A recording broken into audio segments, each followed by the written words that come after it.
Welcome to this first session for this new unit, Unit 309 on project management. In session 1, we're going to look at project life cycles and project roles. So let's have a quick confirmation of the objectives for this session.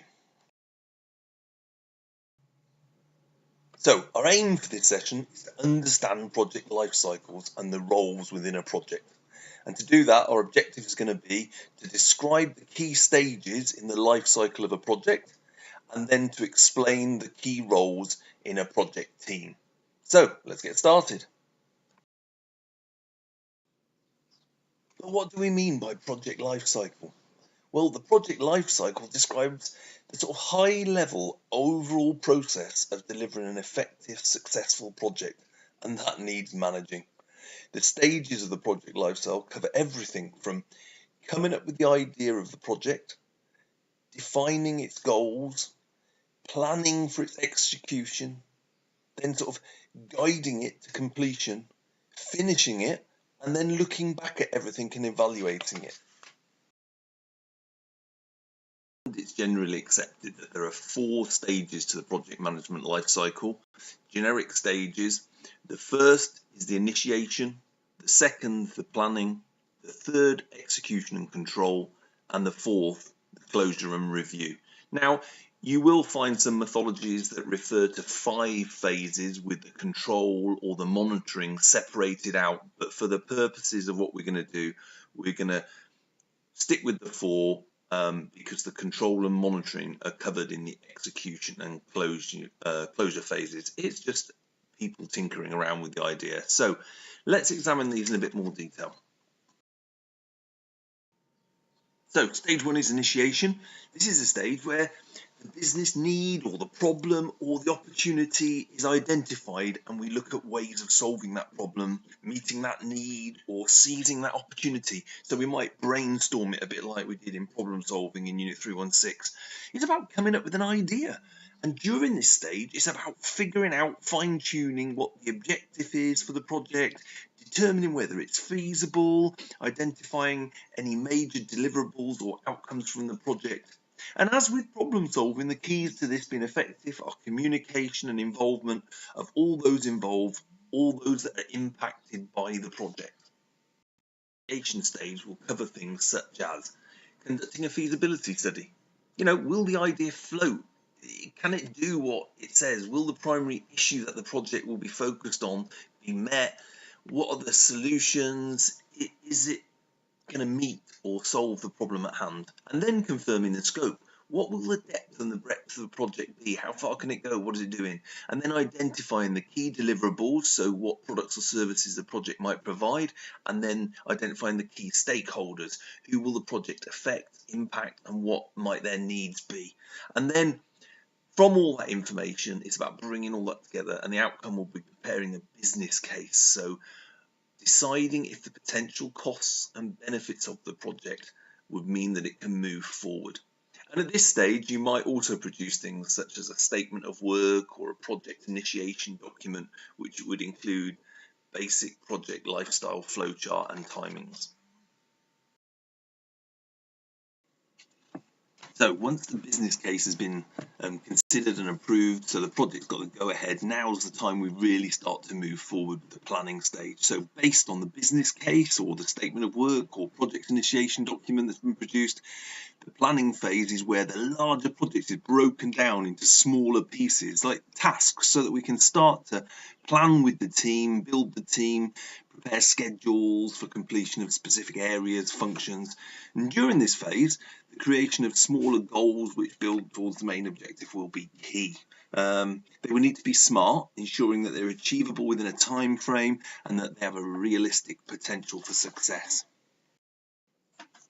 And the planning stage is going to include things such as creation of a project plan. So that's where we're outlining the project's timeline, linked to different phases of the project, tasks to be carried out, and to possibly any constraints that are placed on the project. We're going to create workflow documents, process maps to help visualize the project timeline by showing key milestones and targets, and we're more on that in a bit. We're going to be estimating budgets and creating a financial plan. We'll need to know the costs and determine how much is going to be spent on the project so that we can allow for a maximum return on the investment. It's going to be about obtaining the resources required. This can be internal and external resources. It'll be about planning quantities and schedules so that we haven't got too much or too little of something, making sure that everyone has the necessary tools to achieve their objectives. That could be software, hardware, etc. And then finally, it's about anticipating risks and potential challenges and planning mitigation, and we'll talk about that in a bit more detail later. But identifying issues that could stall the project, that could slow it down, that could cause it to fail, the risks, the challenges that may affect the quality or the timeline, and it's about making sure that we've planned and thought about everything. And this planning stage is where the whole team really comes on board. At this stage, we would normally have a project launch meeting where everything is explained to everybody so that team members know where they're at and what they have to do to get to work to the next stage of the project. And stage 3, execution and control. So we have a plan, we've got teams, and now we can really get started. And this execution stage is all about turning those plans into action. It's at this stage that the project manager really steps up. He's got to keep the project on track by organising the team members, managing the timelines, tracking the progression, making sure the work is done, and making sure that they stick to the plan. And this stage is probably one of the most complex, and the list could be ongoing, but it may include things such as assigning or organising workflows, so assigning specific areas of the project to appropriate team members, ensuring individual members are not overworked, and that the flow of work is going towards the end goal, briefing team members, explaining their roles, keeping them up to date, tasking them, providing guidance on how they should complete and organise, providing any required sort of coaching or support, communicating updates to all project stakeholders, so that be from team members to upper management, maybe to clients, monitoring the quality of work and ensuring that the time and the quality goals are being met, and managing the budgets and monitoring spending to ensure that you're on track in terms of assets and resources and making any adjustments that are needed. And if you fully documented the stage 2 planning process, execution of this will be much easier because you've got something to base it on.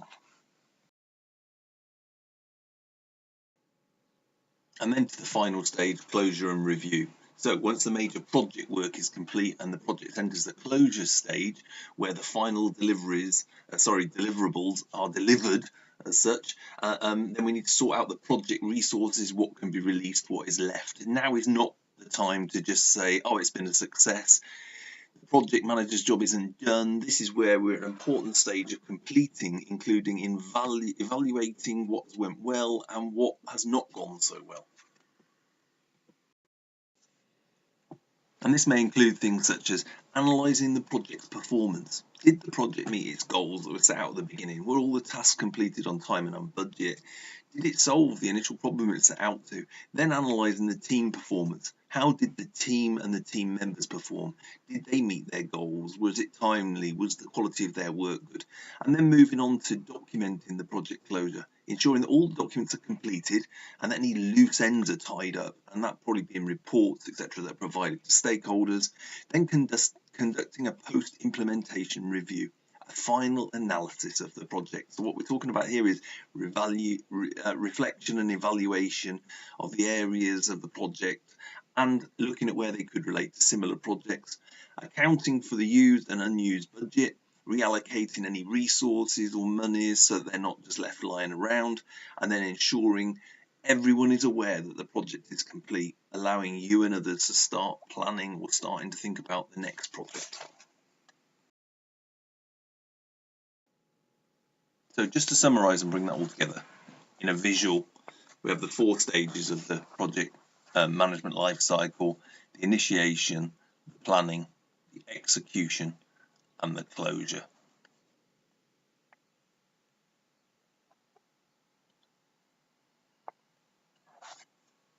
And next we're going to look at who would be involved in that, what are their roles and responsibilities. So we've seen the process, the life cycle, but who might be involved? Obviously, we're probably going to have a project manager, but who will be supporting them and what are the key roles and responsibilities are there in projects? It'll depend on the size, the complexity, the organisation, but there are some basic ones which we'll take a look at over the next few slides. But just be aware that they may not be entitled or called the project manager, and they may have a different name, but it's about what their role is and what the responsibility. But the first person we need to consider before we start looking at the people in this actual team is, where appropriate, there will be a client. The reason I say that is there will always be a client, but sometimes it might be someone internal. They might not be called the client, but it's the entity requesting or for whom the project will be undertaken, completed and delivered. Therefore, they are responsible for defining the project's goals, for agreeing its objectives, agreeing the requirements, the desired outcomes, and the overall timescales. And they do have an important part to play. But within the actual project team, we will see a number of common roles, and they're appearing on the screen now. We'll look at and examine some of those in more detail in a minute, but just before that, you may also have a project board member or executive sponsor, and these will be typically made up of senior managers who have a specific interest in the project's outcome.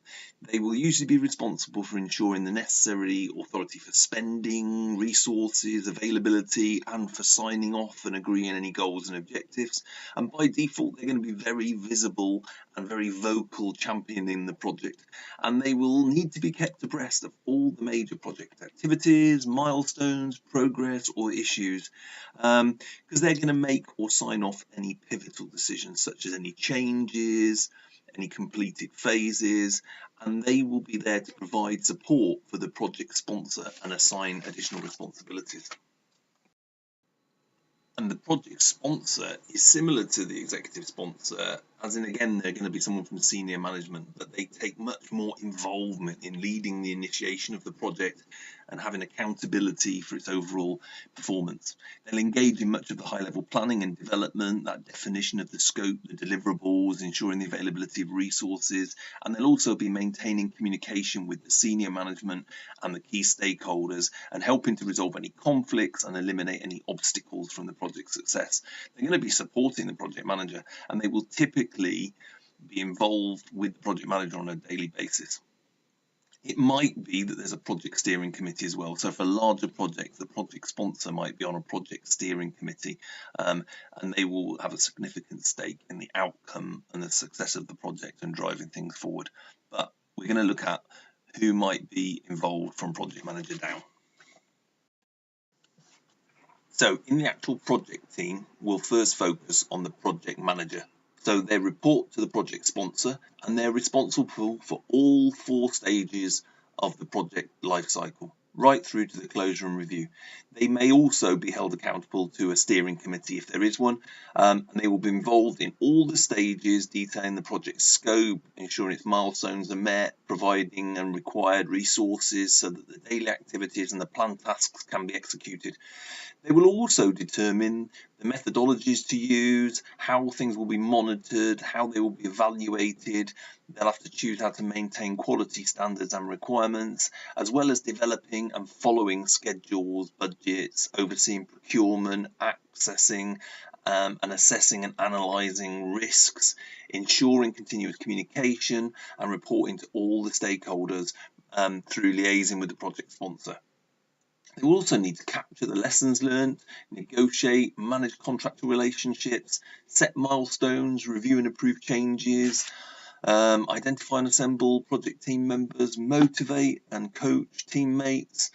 The list is endless. Measure an impact on the project in the wider environment, but they always have to maintain a clear focus on the overall project and its goals.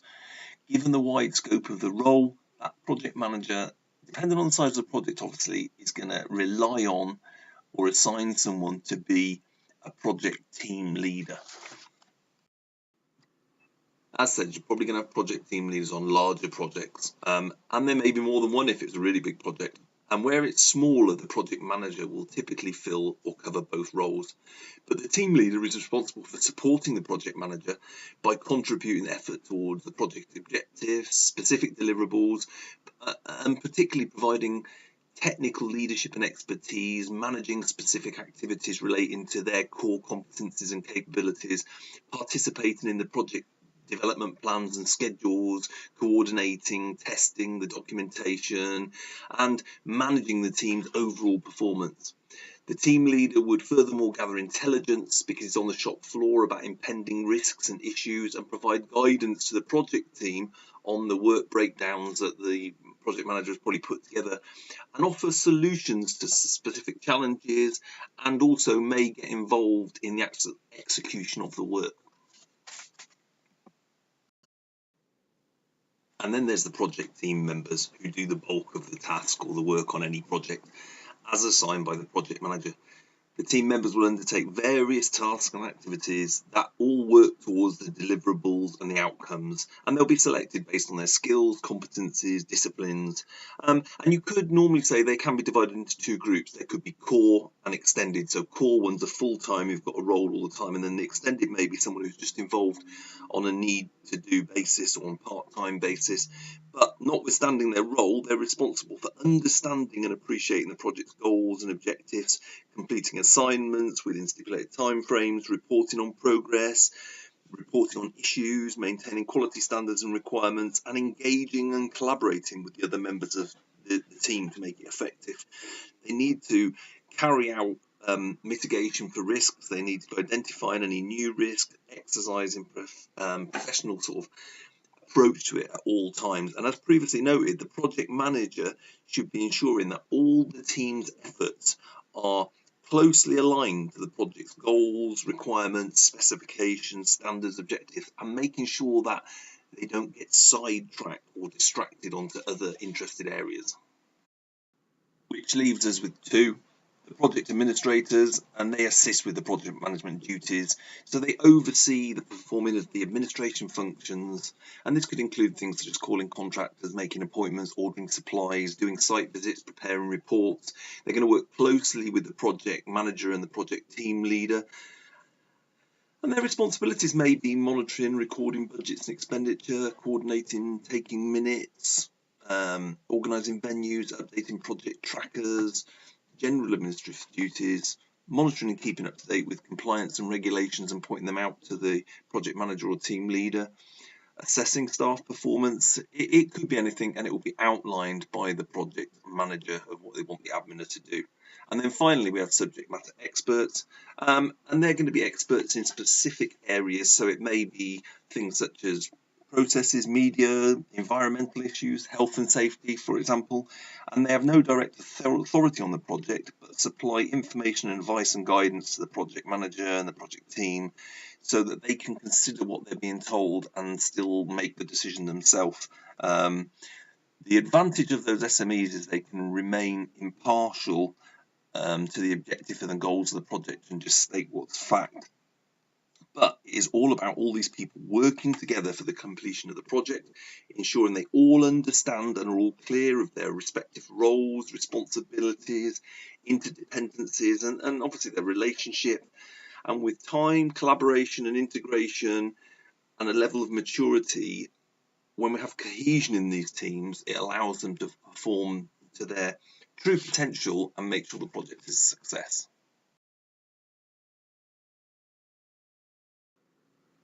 Right then, time for a quick recap of what we've covered before we do an activity. And our aim was to understand project life cycles and the roles within a project. And to do that, we looked at the 4 stages and what was involved in the basic project life cycle.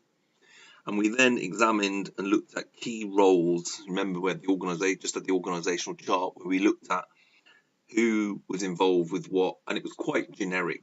And you may need to do some further research if you had no previous knowledge at all.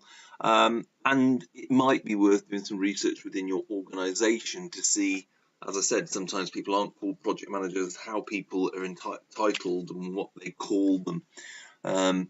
So just have a think about how your team runs the project, but do a bit more research and then you should better do the activity. So, quick activity now. Again, as usual, a worksheet you'll be able to download and work on, but This activity, just a quick reminder, is assessable, and this is part of your assessment rather than being an end of unit assessment.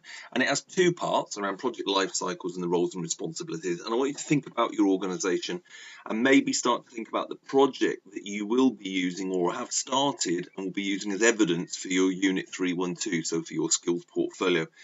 If you're not sure about that and you haven't sort of arranged it yet, then I would have a look at the Unit 312 evidence guidance sheet in the resources and discuss that as a matter of urgency with your assessor and your line management. But there are two parts, and the first part you better do is project life cycles, and it gives you a table and asks you to describe the key stages of the life cycle of the project across the 4 stages we identified. And then part 2, you're asked to explain all of the key roles on a project team, remembering to think about their role, their relationship, and their responsibilities with each other. So thinking about how they interact and what they do. And you may be able to give some examples using your own project to show that you've got understanding of that. So download the worksheet, complete that, upload it back up onto the VLE, and then you can start the next session.